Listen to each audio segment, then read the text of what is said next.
बच्चों, आज हम करेंगे नंबर सिस्टम चैप्टर 1 की एक्सरसाइज 1.4। तो फर्स्ट क्वेश्चन है हमारा, क्लासीफाई एज रैशनल और इर्रेशनल। तो जितने भी हमें पार्ट्स दिए हैं उसमें हमने ये बताना है कि ये नंबर रैशनल है या इर्रेशनल। इससे पहले आप एक बात समझो, अगर हमारे पास कोई रैशनल नंबर है और एक इर्रेशनल नंबर है, ठीक है, एक रैशनल है और एक इर्रेशनल नंबर है, तो अगर हम इन दोनों को प्लस करेंगे, माइनस करेंगे, मल्टीप्लाई करेंगे या डिवाइड करेंगे तो आंसर हमेशा क्या होगा? आंसर हमेशा इर्रेशनल नंबर आएगा। ठीक है, अब यहाँ पे एडिशन हो रहा है, अगर रैशनल को इर्रेशनल में प्लस करेंगे तो आंसर आएगा इर्रेशनल नंबर। अगर हम इनको दोनों को माइनस करेंगे तब भी इर्रेशनल आएगा, दोनों नंबर्स को मल्टीप्लाई करेंगे तब भी आंसर इर्रेशनल आएगा, और जब हम इनको डिवाइड करेंगे तब भी इर्रेशनल आएगा। इससे कोई फ़र्क नहीं पड़ेगा कि रैशनल आगे है या इर्रेशनल आगे है। ठीक है, इर्रेशनल आगे हो सकता है, रैशनल पीछे भी जा सकता है, लेकिन आंसर हमेशा इर्रेशनल नंबर ही आएगा। ठीक है, अब करेंगे हम exercise. First is classify as rational और इर्रेशनल। अब देखो आप 2 क्या है, अगर मैं 2/1 लगा दूँ तो ये p/q फॉर्म आ गई, इसका मतलब ये है रैशनल नंबर। और आपको पता है √5 क्या होता है? इर्रेशनल। तो जब भी किसी रैशनल नंबर में से इर्रेशनल माइनस होगा तो रिजल्ट क्या आएगा? इर्रेशनल। तो इसलिए फर्स्ट का आंसर आ जाएगा इर्रेशनल नंबर। ठीक है, नाउ सेकंड पार्ट, 3 + √23 माइनस √23। जब भी हम ये ब्रैकेट ओपन करेंगे तो यहाँ आ जाएगा 3 + √23 माइनस √23। ये दोनों कैंसिल हो जाएंगे तो हमारे पास क्या आ गया? 3/1, जो कि है हमारी p/q फॉर्म। इट मीन्स ये कैसा नंबर है? ये है rational number. Now third part, 2√7 upon 2√7। ठीक है, तो अब देखो 7 से 7 कैंसिल हो जाएगा, 2 से 2 कैंसिल हो गया, तो क्या बचा? 1। सॉरी, यहाँ पे 2 नहीं है, यहाँ 7 है, तुम्हारी टेक्स्ट बुक में यहाँ पे 7 है। तो देखो तब भी कोई फ़र्क नहीं पड़ेगा, √7 से √7 कैंसिल हो गया तो हमारे पास बचा 2/7। तो यहाँ आ जाएगा 2/7, जो कि हमारी आ जाएगी p/q form. It means it is rational number. 1/√2, 1 क्या है? रैशनल। √2 क्या है? इर्रेशनल। जब भी रैशनल नंबर और इर्रेशनल नंबर आपस में क्या होंगे? डिविजिबिलिटी फॉर्म में होंगे, यानी कि rational divisible by irrational number, तो आंसर हमेशा क्या आएगा? इर्रेशनल।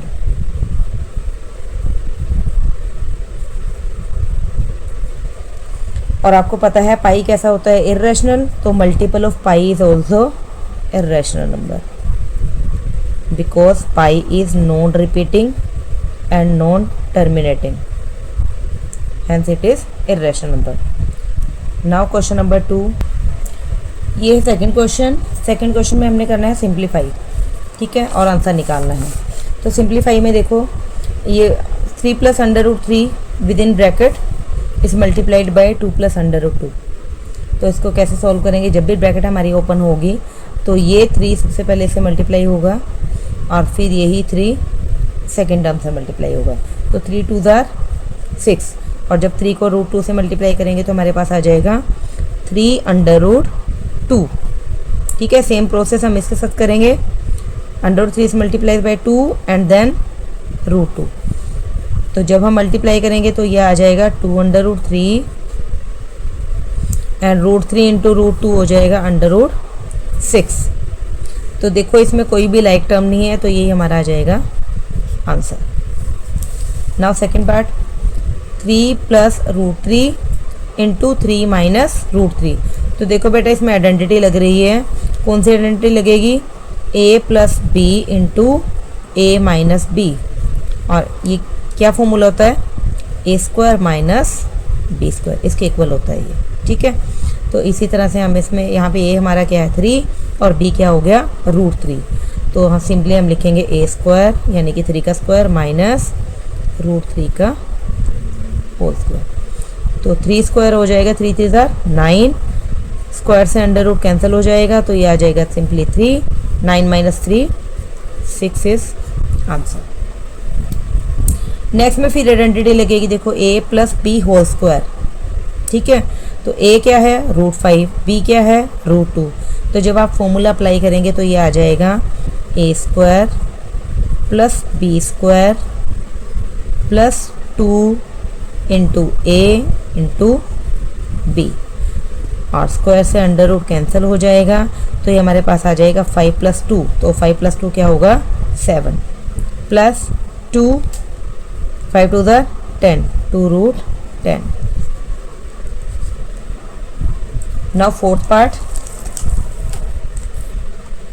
इसमें भी देखो आइडेंटिटी लगेगी √5 minus under root 2, √5 plus under root 2, तो a minus B into A plus B, जो कि अभी हमने डिस्कस किया था सेकेंड पार्ट में, ये बन जाएगा स्क्वायर माइनस बी स्क्वायर। तो सिंपली हम लिखेंगे a square minus B square, यहाँ पे a हमारा होगा √5 और b हो जाएगा अंडर रूट 2, ये कैंसिल हो जाएंगे, तो हमारे पास आ गया 5 माइनस 2 इक्वल टू 3, ठीक है। Now question number 3, question number 3 के देखो एनसीईआरटी में क्या है। Recall pi is defined as the ratio of circumference से C of a circle to its diameter. तो सरकमफ्रेंस जो होगा सर्कल का वो किसके इक्वल होता है, उसका फॉर्मूला गिवन दिया हुआ हमें डी की फॉर्म में, pi is equal to C upon D. This seems to contradict the fact that pi is irrational. How will you resolve this contradiction. Question क्या है देखो, pi is equal to C upon D, C क्या है circumference. आपको याद होगा जब छोटी क्लासेस में सर्कल का सरकमफ्रेंस निकालते थे, circumference means length of boundary, ठीक है। तो इसका फॉर्मूला होता था 2πr, और हमें पता है कि जो डायमीटर होगा it is twice of radius. तो अगर यहाँ पे 2 और r की जगह d लिख दिया जाए तो क्या फॉर्मूला बन जाएगा, c is equal to pi into D. और अगर मुझे पाई निकालना हो यहाँ से तो पाई इज इक्वल टू ये d मल्टीप्लाई में इधर जाके डिवाइड हो जाएगा, तो ये आ जाएगा c अपॉन डी, जो कि हमारा फॉर्मूला दिया हुआ है। अब क्वेश्चन में क्या है, क्वेश्चन में बोला है pi is equal to C upon D होता है, तो अब देखो c अपॉन डी तो p बाई क्यू फॉर्म होगी, तो इसका मतलब ये रैशनल होना चाहिए, लेकिन पाई इरेशनल होता है, तो इरेशनल रैशनल के इक्वल कैसे आ गया, ये कंट्राडिक्शन क्यों हुई। तो इसको एक्सप्लेन करने के लिए आप सिंपली लिखोगे, अगर pi is equal to C upon D है, it means either C is irrational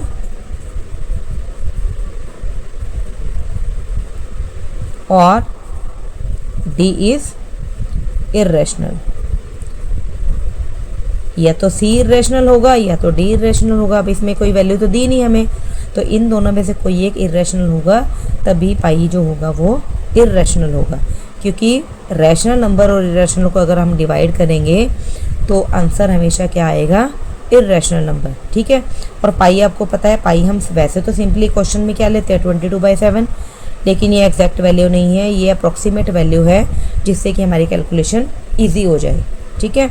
और जो हम इसको डिवाइड करके 3.14 लेते हैं, ये भी हमारी अप्रोक्सीमेट वैल्यू है, लेकिन पाई असल में क्या होगा, इरेशनल होगा।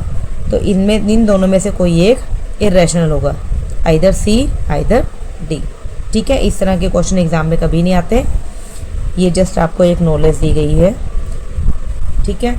तो आज की वीडियो में हमने किए क्वेश्चन नंबर 1 to 3। नेक्स्ट में हम क्वेश्चन नंबर 4 जो कि कंस्ट्रक्शन है, बहुत ही इंपॉर्टेंट क्वेश्चन है, ठीक है, ये पेपर में आएगा।